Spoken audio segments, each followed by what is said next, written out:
Hello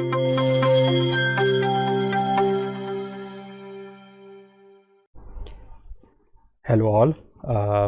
सो आज से हम एक नई सीरीज़ स्टार्ट करने जा रहे हैं जिसका नाम है एक्सप्लोरेटरी डेटा एनालिसिस। ठीक है, इसे EDA भी कहा जाता है। तो इस कोर्स को चूँकि मैंने स्पेसिफ़िकली कोडर्स और फ्रीलांसर्स के लिए डिज़ाइन किया है, इसलिए इसको EDA for coders and freelancers भी मैंने कहा है।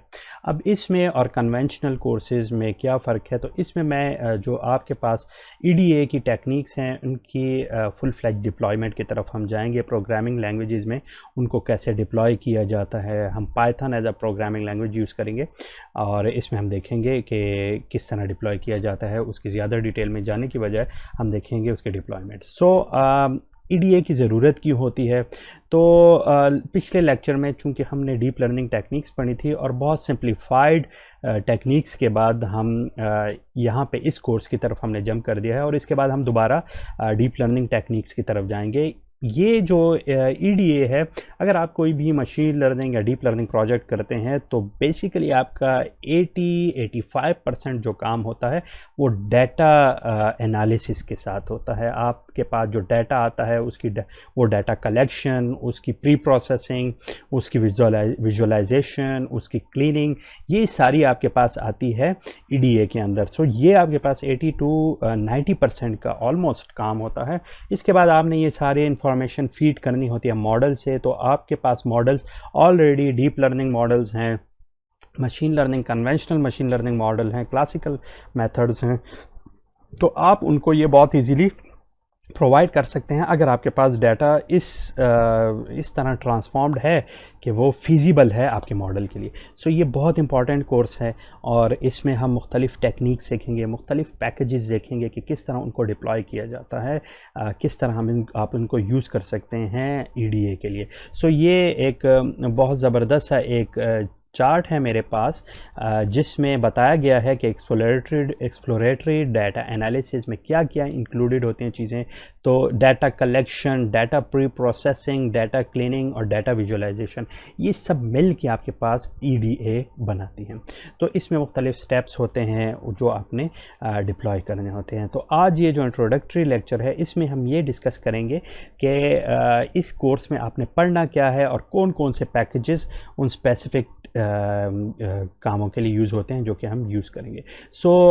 फर्स्ट स्टेप है जो फर्स्ट हम देखेंगे किसी भी मशीन लर्निंग प्रोजेक्ट में, वो है गेटिंग डाटा। ठीक है, आपने किसी भी मशीन लर्निंग मॉडल को या डीप लर्निंग मॉडल को क्या करना है, ट्रेन करना है।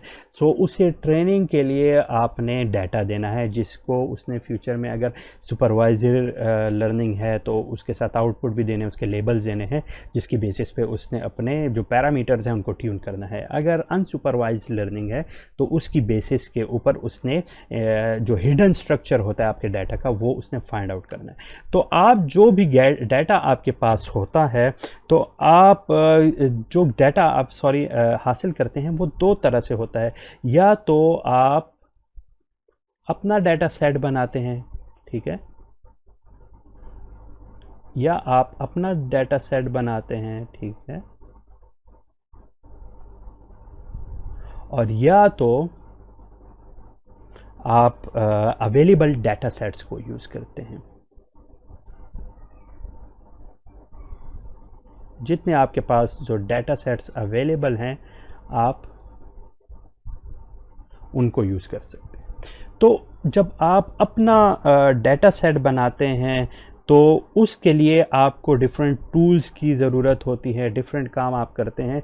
तो अपना डाटा सेट बनाने के लिए पहले तो ये है कि आप मैनुअल तरीके से वो डाटा जो है वो हासिल करते हैं या ऑटोमेटिकली उससे नेट से उठाते हैं। सो मैनुअल डाटा कलेक्शन जो है आपके पास, या आप उसे मैनुअली करते हैं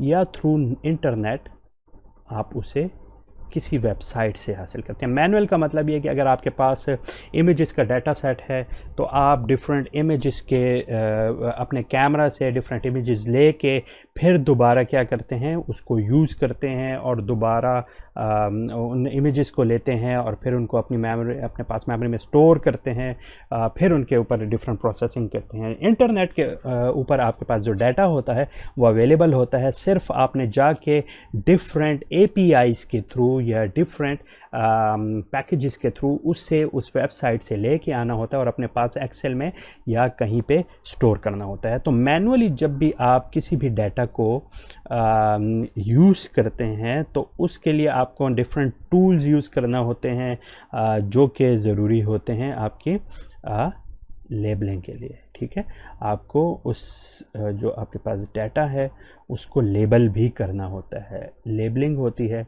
और लेबलिंग के लिए भी आपके पास डिफरेंट टूल्स अवेलेबल हैं, ऑनलाइन टूल्स हैं। ठीक है, आप उनके नेम यूज़ कर सकते हैं और इस तरह और बहुत सारी चीज़ें हैं। आपने अगर ट्रू फॉर बाइनरी लेबलिंग करनी है तो अगर आपने जिस चीज़ को डिटेक्ट करना है उसे आप ट्रू कह दें या 1 कह दें, और जो आपने डिटेक्ट नहीं करनी उसे आप 0 कह दें। ठीक है, इंटरनेट के थ्रू जब आप किसी भी डाटा को लेते हैं तो उसके लिए आपको डिफरेंट, इंटरनेट से डाटा लेने के लिए अगेन आपको या तो मैनुअली वहाँ से डाटा लेना पड़ता है CSV की फॉर्म में या एक्सेल की फॉर्म में। अगर ये नहीं है तो आपको वहाँ पे डिफरेंट पैकेजेस यूज़ करने पड़ते हैं जो कि आपके पास करते हैं वेब स्क्रैपिंग। ठीक है, वेब स्क्रैपिंग का मतलब ये है कि वो जाके आपके पास ऐप वेबसाइट से जाके आपका वहाँ पे जितना डाटा आपको चाहिए वो आपको प्रोवाइड कर देता है। तो वेब स्क्रैपिंग के लिए जो टूल्स आप यूज़ करते हैं, सबसे इम्पॉर्टेंट टूल जो सबसे ज़्यादा यूज़ होता है वो है ब्यूटीफुल सूप। ठीक है, ब्यूटीफुल सूप एक पाइथन का पैकेज है जो कि यूज़ होता है। इसके अलावा स्क्रैपी भी आपके पास एक टूल है, एक पैकेज है जो कि आप यूज़ कर सकते हैं। तो ये आपके पास एक अगर आप अपना ओन डेटा सेट बनाना चाहते हैं तो ये आपके पास मेथड्स हैं, ये आपके पास डिफरेंट स्टेप्स हैं। इसके अलावा अगर आपके पास वो जो डाटा है वो लेबल नहीं है तो अगेन आप इन्हीं स्टेप्स को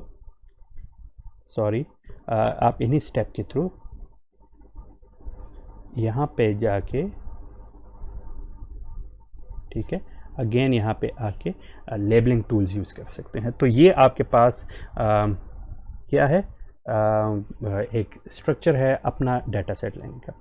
इसके अलावा अगर आप अवेलेबल डाटा सेट्स यूज़ करना चाहते हैं तो कौन कौन से ऐसी जगह हैं जहाँ से आपको डाटा सेट्स मिल सकते हैं, तो वो मुख्तलिफ़ अवेलेबल डाटा सेट्स हैं आपके पास, और वो जो हैं आप यूज़ कर सकते हैं अपने मॉडल को ट्रेन करने के लिए। तो वो आप जब यूज़ करते हैं तो उससे आपका मॉडल ट्रेन हो जाता है और उसी की बेसिस पे आप अपनी मॉडल को इवेलुएट भी कर सकते हैं। सो पहला जो आपके पास जो डाटा सेट्स हैं वो आपके पास जो पैकेजेस हैं अवेलेबल, उसके अंदर जो डाटा सेट्स होते हैं उससे आप वो डाटा ले सकते हैं। For example TensorFlow, Keras, PyTorch, इसके अलावा आपके पास साइकिट लर्न, ये आपके पास डिफरेंट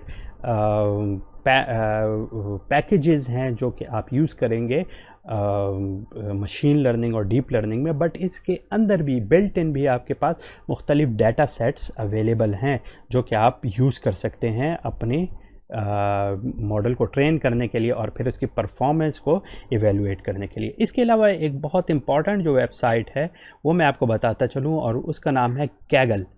कैगल में आपके पास बहुत ज़्यादा डाटा सेट्स अवेलेबल हैं जो कि डिफरेंट यूज़र्स ने भी अपलोड किए हुए हैं, डिफरेंट कंपनीज़ ने अपलोड किए हुए हैं, जो कि डिफरेंट डाटा साइंटिस्ट जो दुनिया में अवेलेबल हैं उनका कंपटीशन करवा के और फिर परफेक्ट मॉडल या बेटर मॉडल अपने लिए बना के फिर उसे यूज़ करते हैं। तो आपके पास कैगल भी एक वेबसाइट है। इसके अलावा डिफरेंट यूनिवर्सिटीज़ की रिपोजिटरीज़ हैं,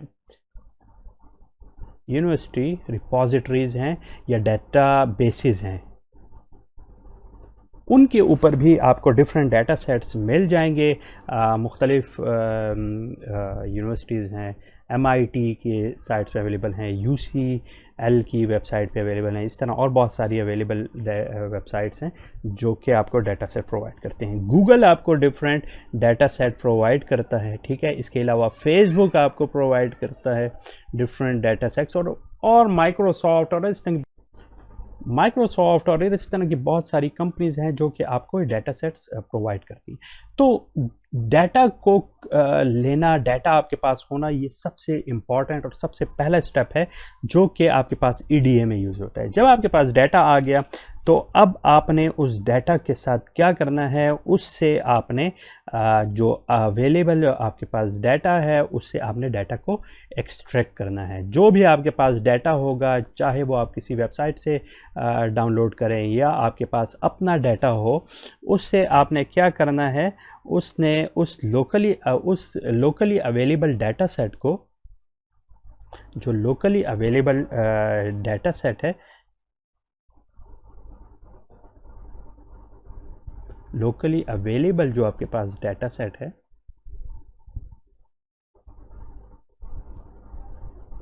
ये भी बेसिकली इसी का पार्ट है। जो आपके पास डाटा सेट है उसे अब आपने यूज़ करना है अपने लिए। तो उसके लिए आपके पास वो होगा ज़्यादातर CSV की फॉर्म में, या आपके पास होगा सॉरी मैं यहाँ पे भी इस तरह करता हूँ, डिफरेंट कलर्स यूज़ कर लेता हूँ। तो वो आपके पास होगा डिफरेंट फॉर्म्स में, जो कि है आपके पास CSV फॉर्म में, ठीक है जी। इसी तरह हम एक्सेल की फॉर्म में होगा आपके पास, या आपके पास होगा वो ज़िप फॉर्म में, ठीक है। ये आपके पास होगा टॉर फॉर्म में। तो आपने इनको भी अब प्रोसेस करना है। तो इनको प्रोसेस करने के लिए ज़िप और टॉर फाइल्स को लेट से आपने प्रोसेस करना है, तो इनके लिए भी डिफरेंट पैकेजेस चाहिए, और वो पैकेजेस जो आप यूज़ करते हैं वो हैं आपके पास OS लाइब्रेरी है आपके पास, बहुत इंपॉर्टेंट लाइब्रेरी है, और हम इसको पढ़ना स्टार्ट करेंगे। इसके अलावा शटल है आपके पास। आप उनको, जो डाटा सेट आपके पास होता है उसको लोकल कंप्यूटर में आप कैसे प्रोसेस कर सकते हैं। सिमिलरली आपके पास एक और लाइब्रेरी है जिसे कहा जाता है ग्लॉब। तो इनके थ्रू हम ना सिर्फ डाटा को एक्सट्रैक्ट कर सकते हैं बल्कि अपने लोकल कंप्यूटर में उनको स्टोर करके उनको डिफरेंट फोल्डर्स में भी रख सकते हैं। तो OS लाइब्रेरी बहुत इंपॉर्टेंट है। ये लाइब्रेरीज जो है ना सिर्फ ज़िप और टार के लिए यूज़ होंगी बल्कि और पैकेजेस के लिए भी यूज़ होंगी। और ज़िप और टार जब ये लाइब्रेरीज आप इनको एक्सट्रैक्ट करना चाहते हैं तो इसके लिए आपके पास है एक लाइब्रेरी है, that is basically the tar file और ज़िप फाइल। ये भी आपके पास लाइब्रेरीज हैं जो कि स्पेसिफिकली इनको एक्सट्रैक्ट करने के लिए यूज़ करते हैं। आप तो एक्सट्रैक्ट करके फिर आप इनको यहाँ पे यूज़ कर सकते हैं। सिमिलरली जब आप स्क्रैपिंग के थ्रू जाते हैं और डिफरेंट URLs से अपना डाटा कलेक्ट कर लेते हैं तो इसके लिए एक पैकेज यूज़ होता है जिसे कहा जाता है URL lib, ठीक है। URL lib भी आपके पास एक पैकेज है जो कि आपके पास पाइथन का पैकेज है, और आप इसको बहुत इजीली डिप्लॉय कर सकते हैं अपना डाटा किसी भी वेबसाइट से हासिल करने के लिए, ठीक है। स्क्रैपिंग के थ्रू तो वो आपके पास आ जाता है, लेकिन इसके अलावा भी आप उस URL lib के थ्रू ले सकते हैं। इसके अलावा JSON फाइल हैं आपके पास जो कि आप यूज़ कर सकते हैं, और इसके अलावा SQL जो लैंग्वेज है उसके थ्रू भी आप डाटा सेट्स को ले सकते हैं। डाटा बेसिस और डाटा सेट्स के लिए SQL बहुत इम्पॉर्टेंट है सीखना। अब अगर आपके पास ये दो पैकेजेस आ गए जो कि CSV XLS है और इसकी फॉर्म में डाटा सेट्स हैं आपके पास, तो इसके लिए आप पैकेज एक यूज़ कर सकते हैं जिसे कहा जाता है पैंडास। आपके पास बहुत बहुत इम्पॉर्टेंट एक पैकेज है जो कि पाइथन डाटा एनालिसिस पैकेज है। और ये एक बहुत इम्पॉर्टेंट पैकेज है जो कि आपके पास डाटा फ्रेम्स की फॉर्म में किसी भी डाटा को लेके आता है और फिर आप उसे बहुत इजीली प्रोसेस कर सकते हैं जिस तरह आप एक्सेल में करते हैं। तो ये यहाँ पे आपके पास एक फुल फ्लैज मैंने आपको ओवरव्यू दिया कि किस तरह आप एक डाटा को कलेक्ट करते हैं। तो ये मुख्तलिफ फॉर्म्स है किसी भी डाटा को कलेक्ट करने की, ये सारे स्टेप्स थे जो हमने यहाँ पे देखे। जब आप डाटा को कलेक्ट कर लेते हैं तो दूसरा स्टेप होता है आपके पास डाटा लोडिंग का। आपने उस डाटा को लोड भी करना है। तो अगेन मैंने पिछली दफ़ा आपको बताया कि डाटा लोडिंग के लिए मेरे पास जो पैकेजेस हैं ऑनलाइन भी अवेलेबल हैं और इसके अलावा भी मेरे पास अवेलेबल हैं। तो डाटा लोडिंग के लिए जो पहला पैकेज मैं बहुत ज़्यादा यूज़ करूँगा वो होगा पैंडास।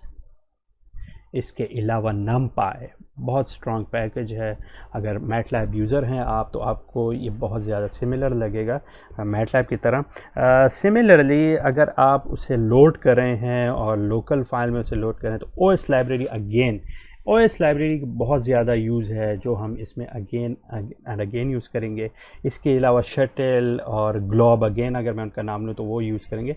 सिमिलरली अगर ऑनलाइन डाटा आपके पास अवेलेबल है तो अगेन हेयर URL लिब ये आपके पास है जो डाटा लोडिंग के लिए आप यूज़ करेंगे। ठीक है, जब आपने ये स्टेप कर लिया तो थर्ड जो स्टेप है वो है आपके पास डाटा फैच करना।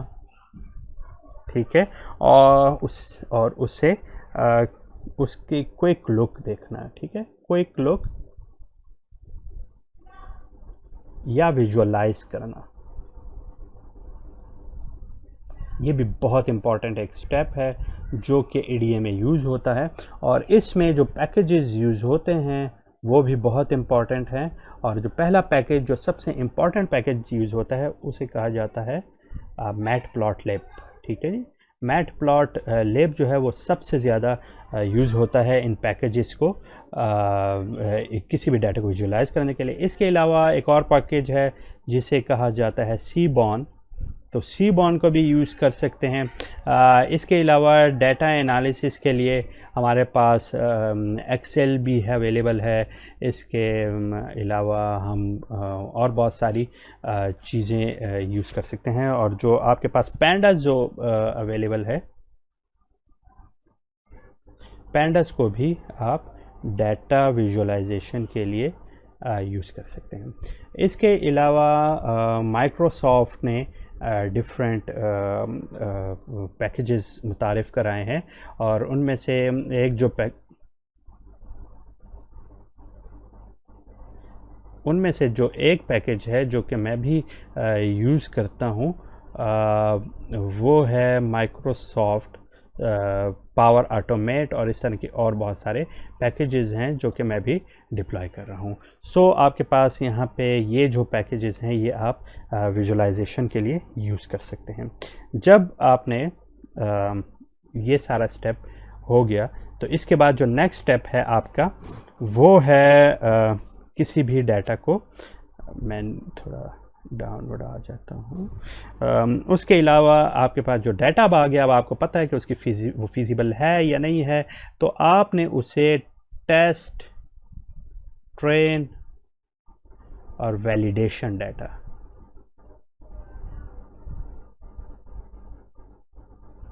ठीक है, इसमें आपने उसे स्प्लिट करना है। तो इसके भी आपके पास दो स्टेप्स हैं।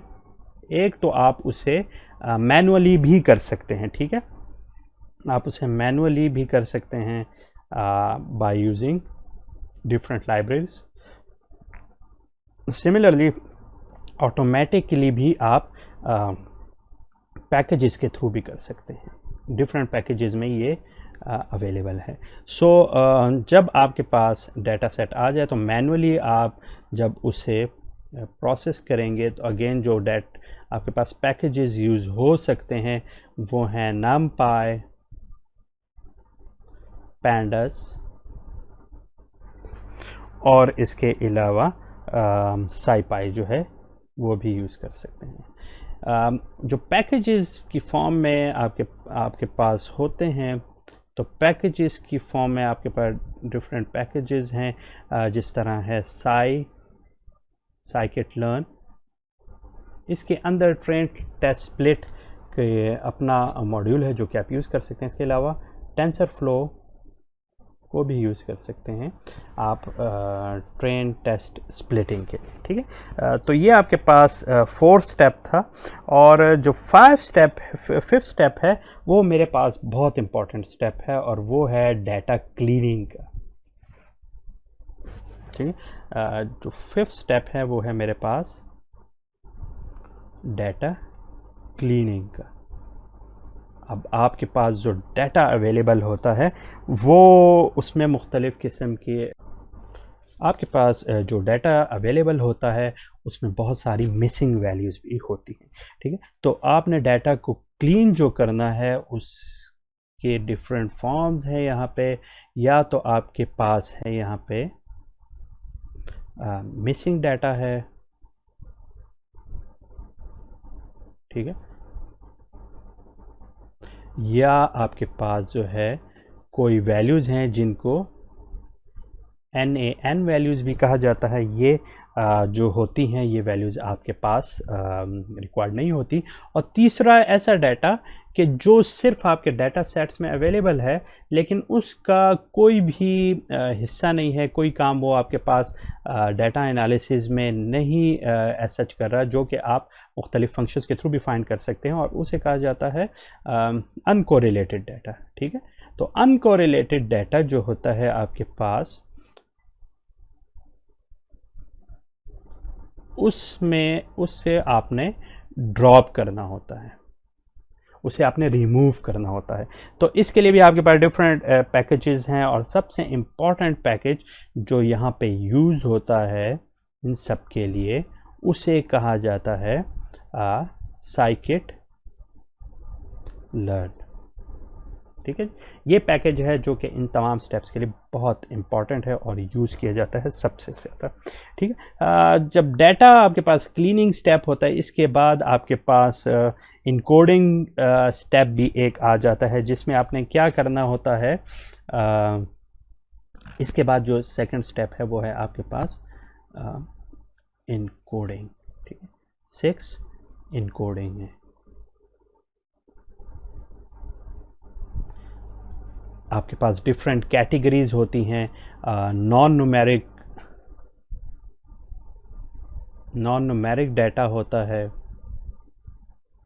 ठीक है। आपके पास लेट्स से ईमेल एड्रेसेस हैं और इस तरह के बहुत सा डाटा है, तो आपने उसकी इनकोडिंग करनी होती है, उसको अपनी फीजिबल फॉर्म में लेके आना होता है, ठीक है। तो आप इसमें भी डिफरेंट टेक्निक्स को पढ़ेंगे कि किस तरह इनकोडिंग के थ्रू से यूज़ किया जाता है, इनकोडिंग को यूज़ किया जाता है डिफरेंट टेक्निक्स को, और नॉन न्यूमेरिक डाटा को न्यूमेरिक डाटा में कन्वर्ट किया जाता है।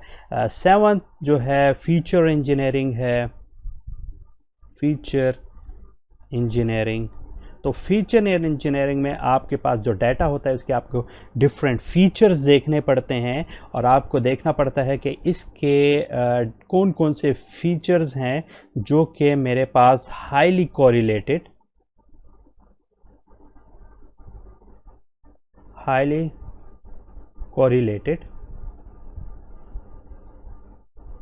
फीचर्स हैं। उन हाईली कोरिलेटेड फीचर्स को लेके आप जब अपने डाटा में इंपोज करते हैं और नॉन कोरिलेटेड फीचर्स को आप रिमूव करते हैं, तो आपके पास जो आपका डाटा होता है उसकी डायमेंशन रिड्यूस हो जाती है, ठीक है। तो इसके डिफरेंट पैकेजेस इसमें यूज़ होते हैं और डिफरेंट फंक्शनैलिटीज़ हैं। इसके एक जो फंक्शन है वो है कॉर, ठीक है, कोरिलेशन के लिए यूज़ होता है। ये आपके पास फंक्शन है पैंडास के अंदर और डिफरेंट पैकेजेस के अंदर मौजूद है। इसके अलावा जो आपके पास एक और टेक्निक है उसे कहा जाता है प्रिंसिपल कंपोनेंट एनालिसिस या PCA। तो PCA भी आपके पास डाटा की डायमेंशनैलिटी को रिड्यूस करने के लिए यूज़ होता है। तो डायमेंशनैलिटी रिड्यूस करने के लिए हम ये टेक्निक्स यूज़ करते हैं। और जो 8 है हमारे पास, 8th नंबर पे है हमारे। हम जब इतने सारे स्टेप्स करते हैं जिनमें यहाँ पे हम लोगों ने डाटा कलेक्ट किया, ठीक है, मैं इसको DC की फॉर्म में लिख रहा हूँ। इसके बाद फिर मैंने उस डाटा को लेट्स से विजुअलाइज किया, ठीक है। उसके बाद मैं उसे क्लीन करता हूँ, फिर उसके बाद आगे जाके मैं फिर वो डिफरेंट एल्गोरिदम्स को जो कि मेरे पास मशीन लर्निंग या डीप लर्निंग एल्गोरिदम्स हैं उसके थ्रू वो क्या करता है, मेरे पास उसको मॉडल को ट्रेन किया जाता है इस डाटा के थ्रू। तो ये मेरे पास बहुत हेक्टिक सा एक काम होता है, ठीक है। आप देख सकते हैं कि इनपुट पे डाटा होता है और ये सारा मेरे पास एक बहुत हेक्टिक सा काम होता है और हर एक को करना बहुत मुश्किल हो जाता है, हर एक स्टेप को बार बार करना मुश्किल हो जाता है, क्योंकि हर दफ़ा आप जब डाटा देंगे तो हर एक स्टेप को आपको दोबारा करना पड़ेगा। Data collection, visualisation, cleaning and so on, या अगेन एंड अगेन करना पड़ता है। तो इसको सॉल्व करने के लिए इन सब स्टेप्स को इकट्ठा करके एक यहाँ पे एक पाइपलाइन से यूज़ की जाती है और इसी वजह से इसका नाम भी पाइपलाइंस हैं, ठीक है। तो पाइपलाइंस को क्या करते हैं, आप सिंपली इनपुट डाटा देते हैं और ये आपको आउटपुट डाटा इन तमाम स्टेप्स से मिला के आपको यहाँ पे आउटपुट डाटा दे देता है, जिसमें डाटा कलेक्शन, विजुअलाइजेशन, क्लीनिंग और ये सारे स्टेप्स यहाँ पे इंटरनली आप इस पाइपलाइन को देते हैं और ये आपको वो सब करके देता है। और लास्ट जो स्टेप है वो है मशीन लर्निंग मॉडल, जो आपके पास इस पाइपलाइन से यहाँ पे जो डाटा आया, अब आपने क्या करना है, वो आपने प्रोवाइड करना है इस मशीन लर्निंग एल्गोरिदम को। और मशीन लर्निंग एल्गोरिदम क्या करेगा, उसे लेगा डाटा को और उस तमाम डाटा के थ्रू अपनी ट्यूनिंग करके और बताएगा डिफरेंट मैट्रिक्स के थ्रू क्या करेगा, इवैल्यूएशन करेगा। और अगर उसके पैरामीटर जो हैं वो अगर आपको ठीक तरह रिजल्ट नहीं दे रहा इवैल्यूएशन के थ्रू, तो अगेन आप क्या करेंगे, इन्हीं स्टेप्स को दोबारा परफॉर्म करेंगे, ठीक है। सो ये था आपके पास एक फुल फ्लैज मॉडल जिसमें हमने देखा, एक पूरा हमने रोड मैप बनाया कि किस तरह एक एक्सप्लोरेटरी डाटा एनालिसिस टेक्निक जो है यूज़ की जाती हैं। सबसे पहले डाटा को लिया जाता है, तो आपने डाटा सेट जो आप डाटा ले रहे हैं वो किस तरह से लेना है, क्या कौन कौन से पैकेजेस उसमें यूज़ होते हैं, फिर डाटा लोडिंग, क्विक लुक जो आपकी विजुअलाइजेशन है वो कैसे करते हैं, ट्रेन टेस्ट वैलिडेशन डाटा जो है वो कैसे लिया जाता है और इनका मतलब क्या है, ये हम फिर स्टेप बाय स्टेप देखेंगे। डाटा क्लीनिंग में क्या किया जाता है, ठीक है, मिसिंग डाटा है आपके पास, एन नंबर्स हैं, मीन्स इनफाइनाइट नंबर्स हैं या नेगेटिव में हैं, जो भी आप नंबर्स हैं जो कि आपको रिक्वायर्ड नहीं है। सिमिलरली अनकोरिलेटेड डाटा है जो कि उससे बिल्कुल मैच नहीं करता और आपने इसे ड्रॉप करना है, तो इसके लिए भी कौन कौन से पैकेजेस यूज़ कर सकते हैं। इनकोडिंग किसे कहते हैं, आपके पास नॉन न्यूमेरिक डाटा है तो आपको उसे न्यूमेरिक डाटा में कन्वर्ट करना है ताकि कंप्यूटेशन कर सकें। फीचर इंजीनियरिंग में आप हाईली कोरिलेटेड डाटा या डायमेंशनलिटी रिडक्शन जो है वो यूज़ करते हैं। और लास्ट में जो है आपके पास पाइपलाइन स्केचेस होती हैं। ये हमने आज के ये जो हम नई सीरीज़ जो शुरू करने जा रहे हैं, exploratory data analysis for coders and freelancer, इसके इंट्रोडक्शन में हमने देखा और स्टेप बाय स्टेप हम स्टार्ट करेंगे इन सारी चीज़ों को। तो मैं उम्मीद करता हूँ कि ये सारी चीज़ें आप सीख के अपने फ्रीलांसिंग कैरियर या कोडिंग कैरियर या मशीन लर्निंग मॉडल्स हों उनको बेहतर बनाने के लिए यूज़ करेंगे। Thank you so much. और किसी तरह के भी क्वेश्चन हो आप ज़रूर पूछ सकते हैं। Thank you so much and I will see you in the next video.